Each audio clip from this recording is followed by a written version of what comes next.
This time on Backshed, I got me a couple of HQs.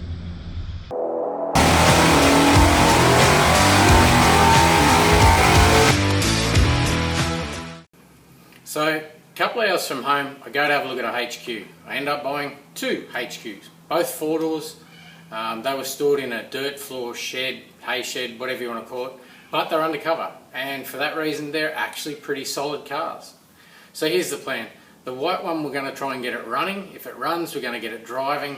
That one will knock the ugly off it, put a bit of cool on it, and it'll get sold to pay for a drive line for the other car, as it has nothing. So I'll give you a look around them, get them washed down. Let's get into it.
I think I might have already nicknamed this one.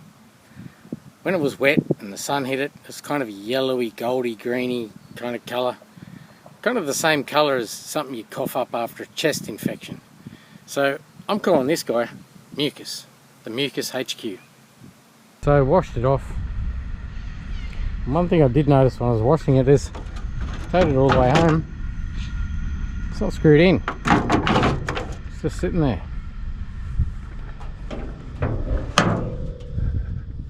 I say no motor, no gearbox. This one was a factory V8 car, 253 Trimatic in a Kingswood. So being the factory V8 means it gets master booster and disc brake front end, whereas the 6-cylinder Kingswood only got a master no booster and drum brake front end, which we'll see that in the other one soon. So inside trims are okay. Dash is half pulled apart, which I think there might have been a 4-speed conversion either going on or coming out, because there's a hole cut in the floor, a little plate.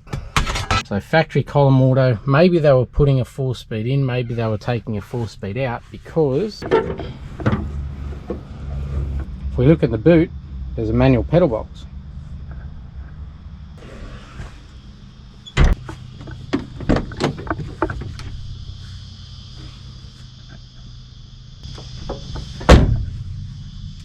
Dashpad's good, doesn't have a crack in it. Floor's pretty good. That's probably the worst of the rust there. A few little pinholes there, there and there. Rest of the dash. It's obviously not the factory steering wheel. I think that's a HZ steering wheel, and it's brown.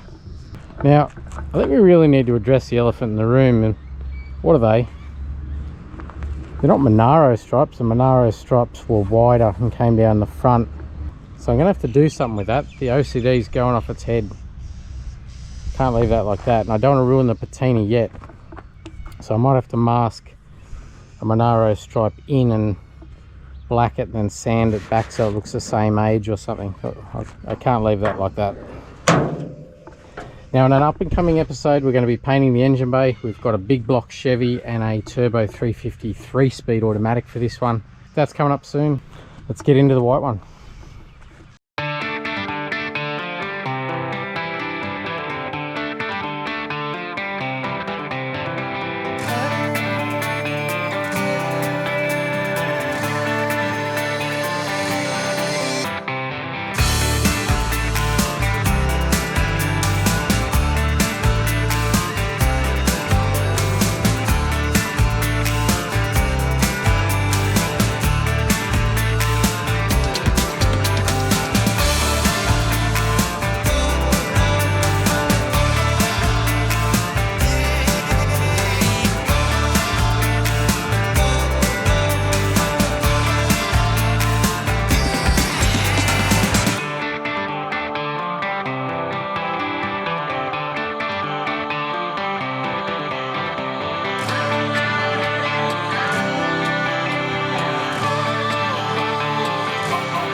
that's not gonna help.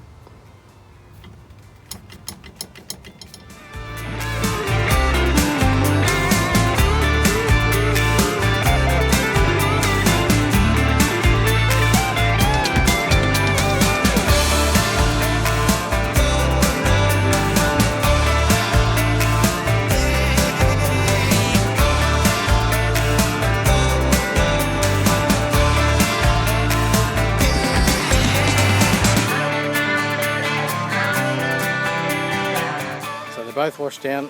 Let's move on to the motor. There's a couple of bits missing off this 202. Let's see if we can get it running.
So when you find some old junk like this and the motor's been sitting for a while, knock the plugs out and try and turn the motor over by hand.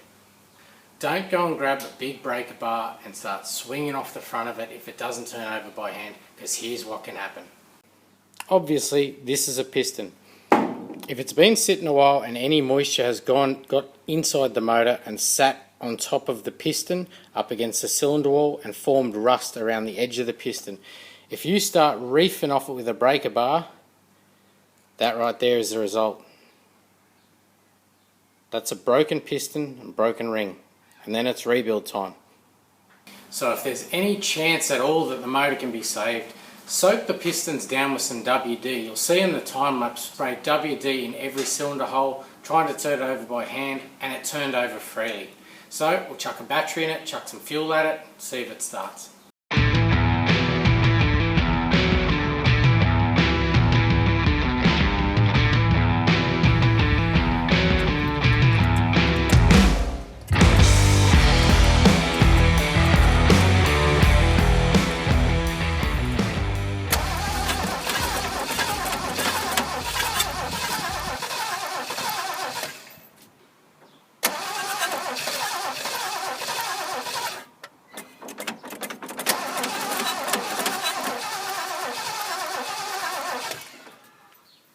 So next hurdle, she was winding over freely, she had fuel, she had spark, we checked spark at cylinder 1, but she was acting like she had no compression. There's a couple of reasons that it can act like it's got no compression. Number 1, it can be worn out and actually have no compression.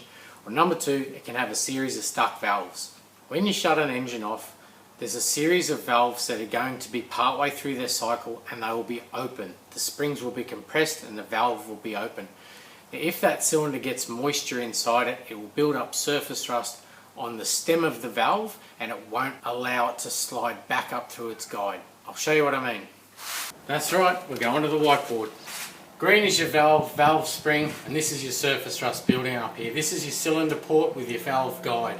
When the surface rust builds up down the stem of your valve, like that one there, see how it's surface rusted halfway up the shaft of the valve? The surface rust will actually not allow the valve to completely shut and it will sit slightly off the seat. We put WD at the top here to lubricate the guide and then just gently tap the valve, which will allow it to work its way shut. That will then restore compression when the valve sits on the valve seat. Compression's back and we should fire. Make you feel like you're back at school. Anyway, you'll see in the next time lapse, we put WD across the top of the valves, give them a gentle tap, and slowly got some action as the cylinders started to close up, build compression and fire.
So it's running on about 4, but as I'm looking across here, I'm wondering why it's running on 4.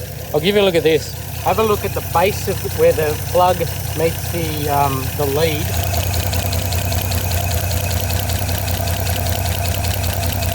Can you see that arcing? Do you see the little spark at the base of the plug?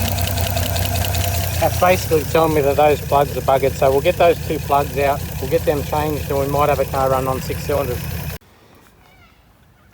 So I know it was hard to hear with the engine running, but what was happening, if you could see it in the video, when the plug was in that lead, it was arcing from the end of the lead here across to the body of the plug. It was actually traveling down there. That porcelain doesn't look busted, but they're clearly no good because that plug is pretty wet. So anyway, I'm sure I'd have 2 plugs in here somewhere. We'll get a couple of plugs in it and I'll see if it won't run on 6.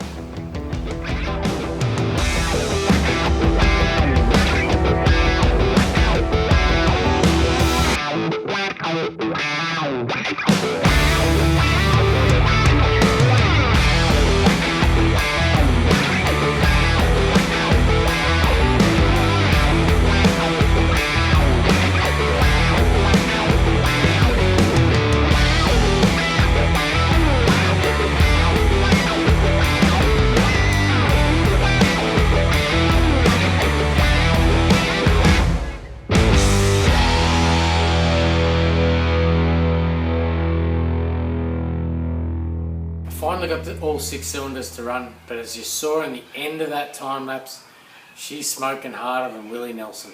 Now again, there's 2 reasons it could be smoking. Number 1, it's just worn out. Or number 2, if the rings are stuck in, primarily the bottom oil ring are stuck in from sitting so long, they can be letting oil back past the ring every time it splashes from the crank into the bottom of the cylinder wall. Again, I'll show you what I mean. Back to the piston. So first ring, second ring and oil ring. This guy, if he's stuck in, that scrapes the bore as it travels up and down and cleans the oil off of the cylinder. If that oil ring is stuck in against the piston, it doesn't do its job and scrapes, so it leaves traces of oil up the cylinder wall. It gets past that ring into the chamber and burns. You'll see these rings are quite stuck. They're not out like these ones. See, they're out. That's what slides up and down the cylinder wall. Now at that point she was running on 6 cylinders, but each night I pulled the plugs, a little bit of transmission fluid down the cylinder and let it soak, just in the hope that those rings would expand, pop out, scrape the walls and the smoke would stop. So from here on in we moved on to the brakes and also washing it down and getting rid of the rat turds.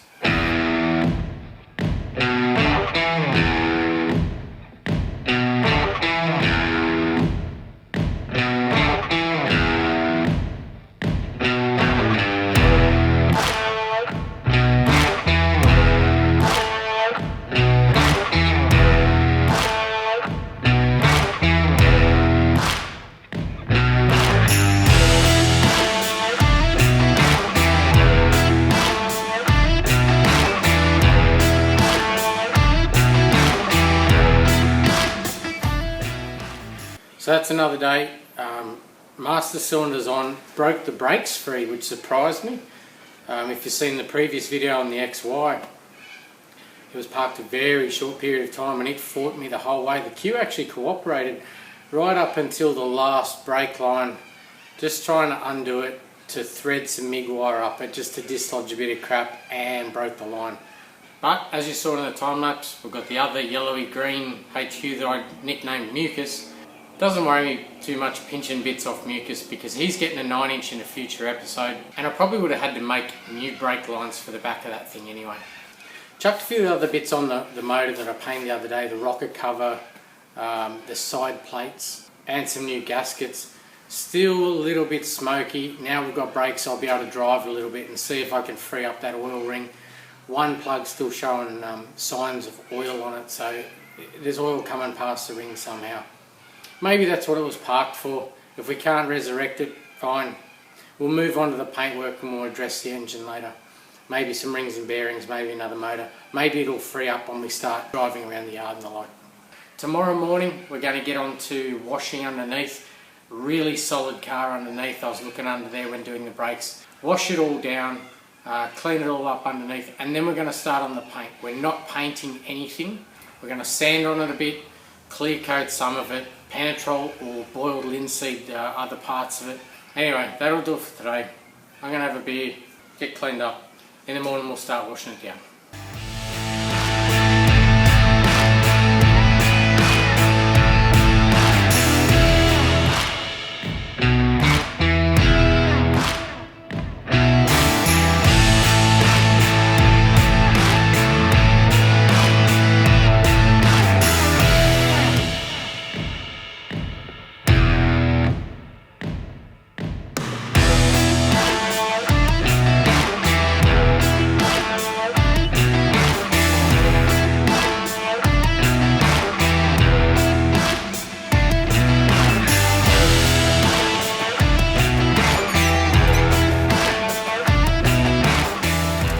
Oh look, more rat turds.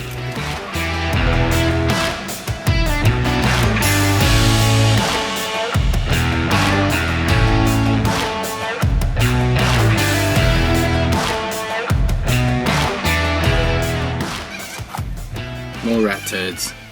They're everywhere. Fuck. I'm not normally a glove wearer, but it's bad. Real bad.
see in the next time lapse, we stripped the doors right down, took all the trims off it, gutted everything, vacuumed it out, and pressure cleaned hell out of everything.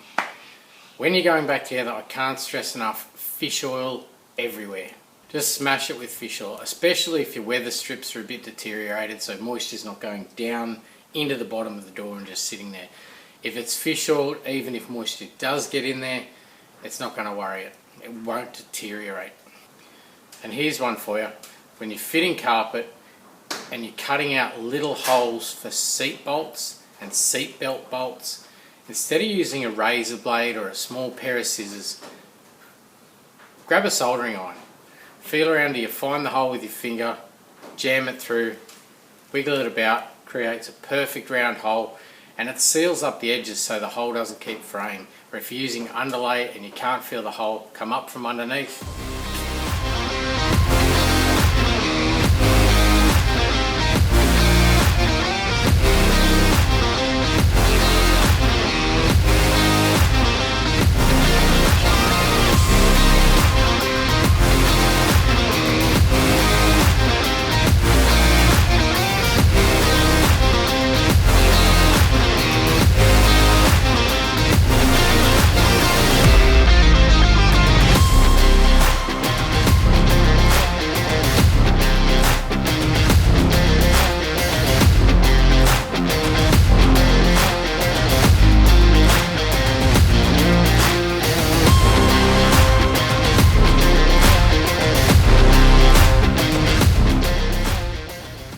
waiting on a front windscreen and a couple of other little things to finish off inside, so we'll start on the paintwork. We're not going to try and sand the paint off the car. I just want to lightly clean the paint off. Just that orange rust stain I want gone. Just leave what is actually there. Not trying to make it look a certain way. I just want it to make it look the way it is, but without all this orange stain. It's that orange stain I want off. You can see there's still a little bit there, but just to clean the panel. And then we're going to clear coat the lot, so we're not sanding the paint off. If I was trying to sand this paint off to prime or to repair over, I'd probably use something coarse like a 120. I'm going to use a 600 on an orbital sander for the heavier sections, like here. And then I'll move on to an 800 hand sanding on the rest of it. But she's coming up pretty good. Dash is done, waiting for the windscreen. Interior's going back in, well, probably have to get a seat cover for that.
You always hear stories of mice eating wiring in cars, but until this one, I'd never seen it.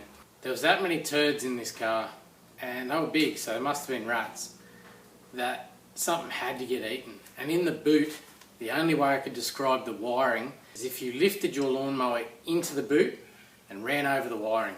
And when I rejoined it, it was at least 100 mil shorter than what it should have been. It was unbelievable. This.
Now, I didn't show you through the inside of this car when we first got it, mainly for the fear of tetanus, but now it's all cleaned up and it came up pretty good.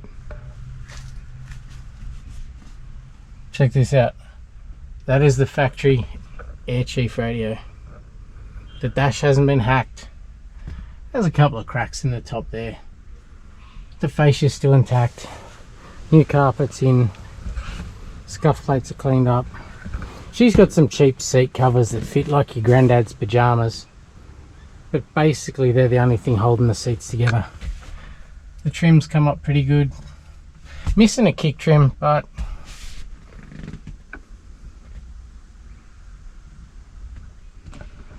back trim's come up alright. The hood lining's okay. Has got a few little holes in it.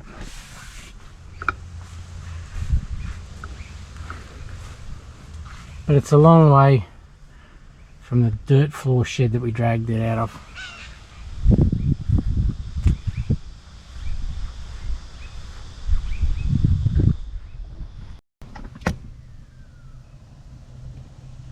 The odometer says 89,490, but I'm guessing by the smoke that this motor's blowing it's more like 389,000. Bit disappointing she's smoking hard. She's still got a leaky exhaust gasket back there and at the front.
Smoky motor or not, I'm taking a win on this one. We put a bit of cool on it, got it to run and drive. Yeah, it needs an engine swap and an exhaust and maybe some bushes in the front end. But that's for the next episode. So hit the subscribe. Thanks for watching.